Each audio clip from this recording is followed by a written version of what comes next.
ሰበር መረጃ አለ። የፋኖ ኃይሎች ድሮኖችን መታጠቃቸውን የሚያሳዩ መረጃዎች ይፋ ሆነዋል። በአማራ ክልል የተለያዩ ግንባሮች ፍጥጫው ባየለበት በአሁኑ ወቅት በተለያዩ ቀጠናዎች የተሰማሩ የፋኖ ኃይሎች የድሮን ቴክኖሎጂዎችን መታጠቃቸው በይፋ ታውቋል። ከረጅም ጊዜ በኋላ ይህ መሆኑ የብልጽግናን የቴክኖሎጂ የበላይነት የሚቀንስና የፋኖችን የማድረግ አቅም የሚጨምር ስለሚሆን ከእንግዲህ የጨዋታውም አካሄድ ይቀይራል ሲሉ አንድ ከፍተኛ የአርበኞቹ አመራር ስለ ሁኔታው አስረድተዋል። ጠቅላይ ሚኒስትር አብይ አህመድና መንግስታቸው ባለፉት 7 ዓመታት ያለማቋረጥ በቀጠሉበት ጦርነት እንደ ትልቅ ኃይል ሲመኩ የቆዩት የድሮን ቴክኖሎጂን በብቸኝነት በመታጠቃቸው እንደሆነ አይዘነጋም። አምባሳደር ባጫ ደበሌ ሲመኩ የቆዩት የድሮን ቴክኖሎጂን በብቸኝነት በመታጠቃቸው እንደሆነ አይዘነጋም። የአፋብን ቴክኖሎጂ ነው። የአፋብን ቴክኖሎጂ ዲፓርትመንት አለው።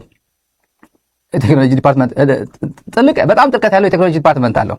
እንግዲህ ይህንን ነው ብልጽግናዎች አብነት ነው። ይሄ አብነት የአፋብን ነው።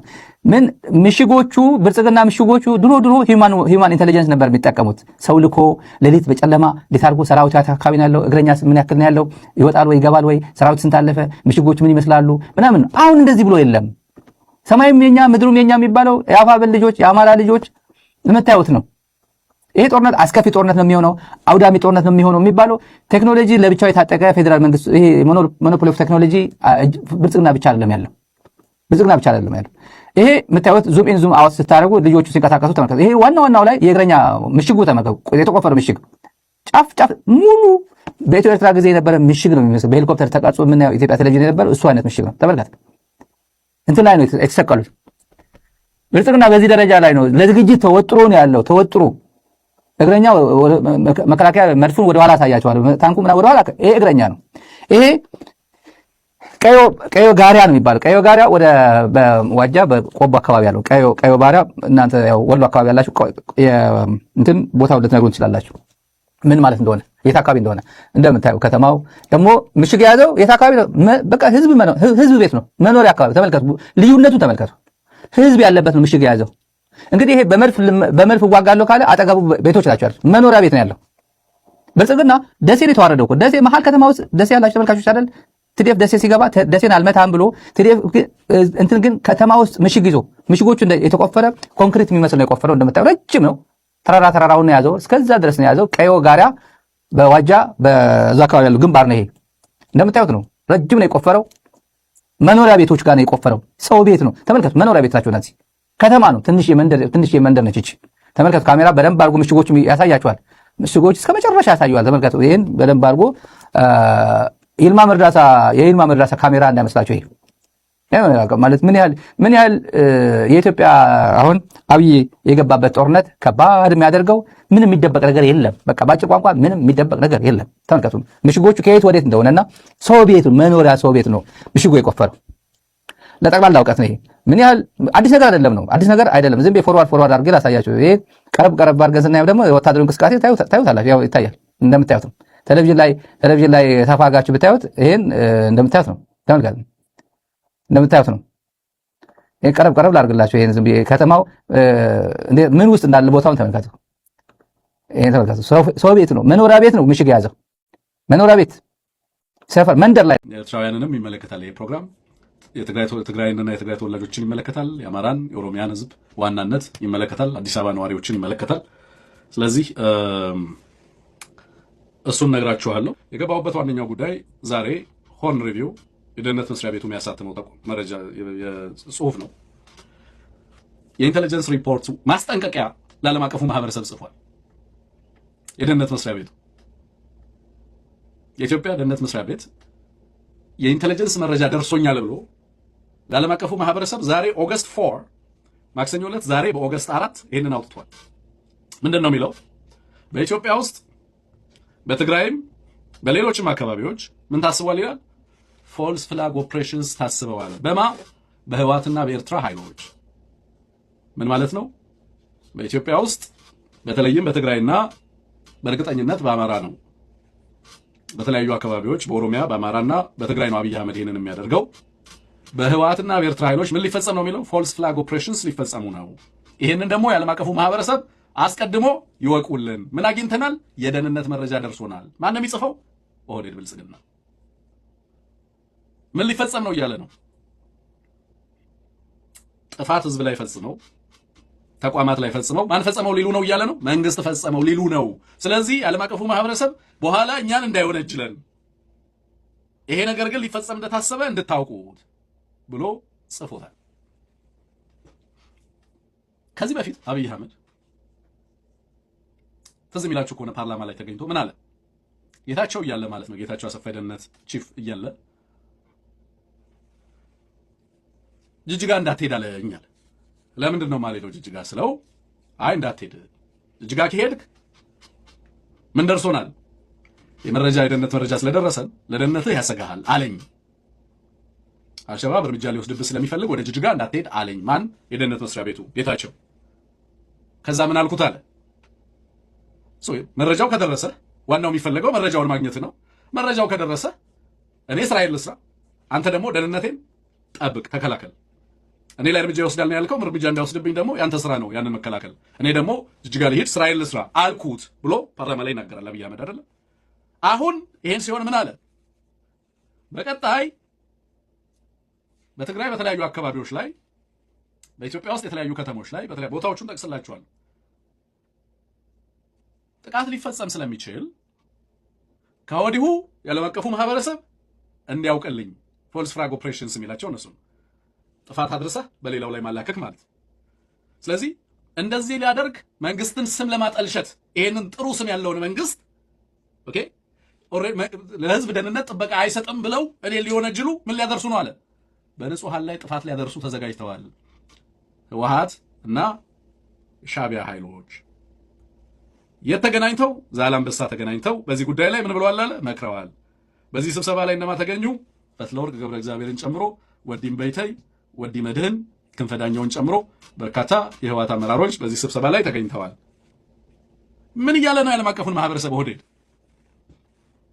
ፍጅት እፈጽማለሁ እኔ ግን እንዳልፈጸምኩ አስቀድማችሁ እወቁልኝ እያለ ነው።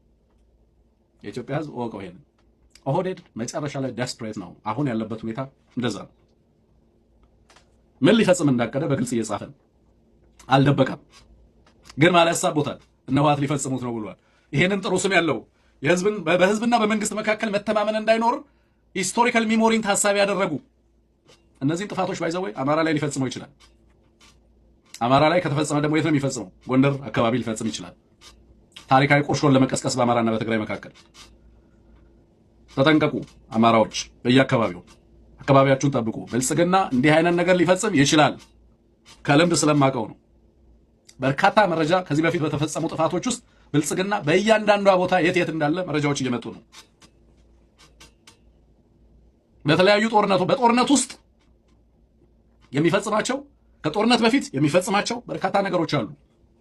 ይሄንን ጥፋት አማራ ላይ፣ ሌላ ክልል ውስጥ ኦሮሚያ ውስጥ በተለይ ሊፈጽመው ይችላል። ይሄንን ጥፋት በተመሳሳይ በኦሮሞ ህዝብ ላይ ሊፈጽመው ይችላል። በተለይም በወለጋ በአማራና በኦሮሞ መካከል በአንድ በኩል ግንኙነት እንዳይኖር መቆራረጥ እንዲፈጠር በዋናነት በሁለት አካል በአማራና በትግራይ መካከል መገናኘት፣ ትምምነት፣ መተማመን እንዳይኖር ማድረግ ነው። ስለዚህ በህወሓት ስም አማራ ላይ ጥፋት መፈጸም፣ በፋኖ ስም ኦሮሞ ላይ ጥፋት መፈጸም፣ በኦኤልኤ ስም ደግሞ ኦሮሚያ ውስጥ በአማራ ላይ ጥፋት መፈጸም፣ በቲፒኤልኤፍ ስም አፋር ላይም ሊፈጸም ይችላል። በኤርትራ ሰራዊት ስም ፊት ኢትዮጵያ ህዝብ ወደ ኋላ ተመልሶ ኤርትራ የምትባል ሀገር ትኑር አትኑር የሚል ክርክር ውስጥ አይገባም። ኤርትራ ሉዓላዊ ሀገር ናት። ዓለም አቀፍ ህግ አክብሮ የኢትዮጵያ ህዝብ ይንቀሳቀሳል። አይ ካላችሁ እናንተ መንገዱን ጨርቅ ያርጉላችሁ፣ በፈለጋችሁበት መንገድ አቋርጡና ከኤርትራ ጋር ተነጋገሩ። ሻዕቢያም እናንተን ለማነጋገር ዝግጁ ነው። ማርኮ እናንተን ያሰረበት እስር ቤት ሙዚየም ሆኖ ከሚቀመጥ እየማረከ ገብቶ አስገብቶ እንደ በፊቱ አይቀልብህም። አባቦ እያልክ ትዘፍናለህ። በቃ ሌላ ምንም ምርጫ የለም። ባጫ ሙዚቃ ካማረው ወስደው ያዘፍኑታል። ለዛ ችግር የለባቸውም ኤርትራውያን። እንቀጥለውማ ይሄን የማይኖርበት ጊዜ ምንድን ነው ሊመጣ የሚችል? አይኖርም። አዎ አይኖርም። በራሱ ይጠፋል። አይኖርም። ጦርነት አይደለም እንዴ? አሁን እኮ ጦርነት በሚሆንበት ጊዜ ሎክ ደጀንና ፍሮንት የሚባል ነገር የለም። በዚህ ዘመን የሚፈጠር ጦርነት ደጀንና ግንባር የሚባል የለውም። ሁሉም ግንባር ናቸው። ሰምታችሁታል። በዚህ ዘመን የሚፈጠር ጦርነት ግንባርና ደጀን የለውም አለ። ሁሉም ቦታ ግንባር ነው የሚሆነው። ይቀጥልና ሲያስረዳ ትሰሙታላችሁ። ዛላምበሳ ወይም ቡሬ ግንባር ሆኖ አስመራ ደጀን አይሆንም እያለ ለማስረዳት ሁላ ይሞክራል።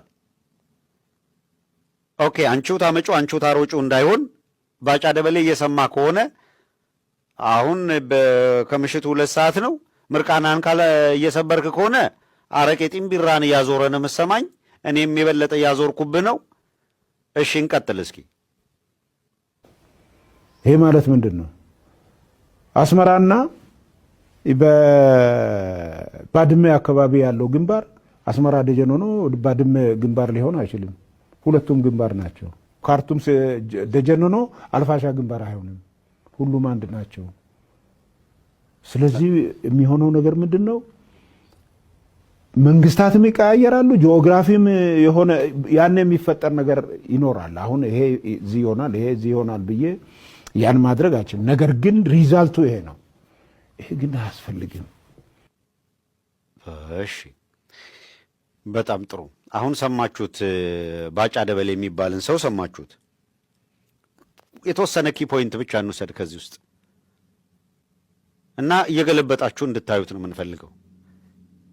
ኪ መስመር 1 ኪ ፖይንት 1 ካሉት ከተናገረው ንግግር ውስጥ እንውሰድና ቅድም ያለው አንዱ በዚህ ዘመን ደጀንና ግንባር የሚል የጦርነት ቀጠና አይኖርም አለ። ይሄ ማለት ፕራክቲካሊ አሁን እነ ባጫ ደበሌ የትኛው ግንባር ነው የትኛው ደጀን ነው? ለነሱ 3 ዓመት ሆኗቸዋል እየተዋጉ ነው አማራ ክልል ላይ። የትኛው ግንባር ነው የሚዋጉት? የትኛው ደግሞ ደጀን አላቸው? ደጀን የሚባል የለም። ደጀን ለኦህዴድ የሚያውቁት አባይን ስትሻገር ያለውን የቦታ መጠሪያ ስም ነው።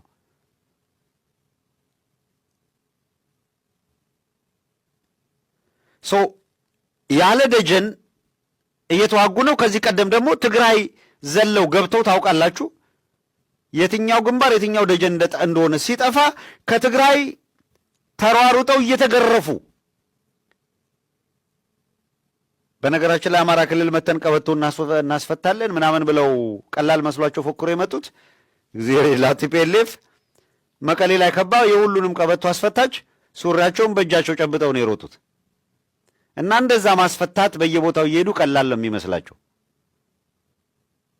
ሱሪ መልበስ ያስተማረውን ሰው እንዴት ሱሪ ያስፈታለሁ ቀበቶ አስፈታለሁ ብሎ ይመጣል? እየበረረ ሄዶ ሱሪውን ቀምቶ በቃ እንደ ድሮ ተንዘላዘል ብሎ ነው የለቀቀው። ፋኖ እንደዛ ነው ያደረገው። ቀበቶን አስፈታለሁ ሲል እንዴ ስለ ቀበቶ የምታወራው እኮ ሱሪ መታጠቅ ስታውቅ ነው። ሱሪ መታጠቅ ምን ማለት እንደሆነ ያስተማረን ሰው ቀበቶ አታስፈታውም